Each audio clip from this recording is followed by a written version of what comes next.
Bonjour, Monsieur le Président, et merci beaucoup. C'est toujours un honneur de se lever pour parler de la francophonie.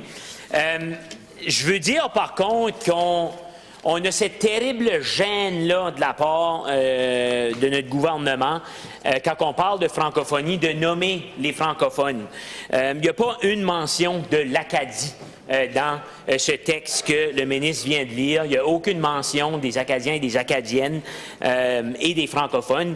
Mais l'Acadie est notre porte sur la francophonie internationale. Donc, moi, je suis fier de faire partie d'une Acadie qui est plurielle, d'une Acadie qui est ouverte sur le monde. Et je veux lancer le message de dire qu'on ne naît pas Acadien. On ne naît pas Acadien, on le devient. Monsieur le Président, on devient Acadien par la force de notre culture, par la force de notre langue, et n'importe qui peut devenir Acadien. Et je ne pense pas qu'on devrait avoir honte d'assumer notre acadienneté. Il y a même un grand philosophe qui a déjà dit à la question « Suis-je Acadien ?» Monsieur le Président, je pense, donc je le suis.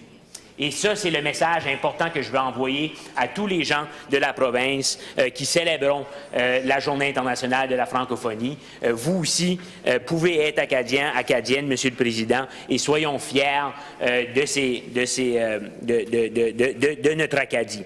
Donc, pour créer, innover et entreprendre dans sa langue, dans sa culture, il faut un gouvernement qui supporte cette langue et cette culture-là. Et parmi les gouvernements de l'époque moderne du Nouveau-Brunswick, on n'a jamais eu un gouvernement ici aussi hostile à la francophonie. Et ça, monsieur, je tiens à le souligner, Monsieur le Président. Thank you, member. Sur ce, bonne journée de la francophonie.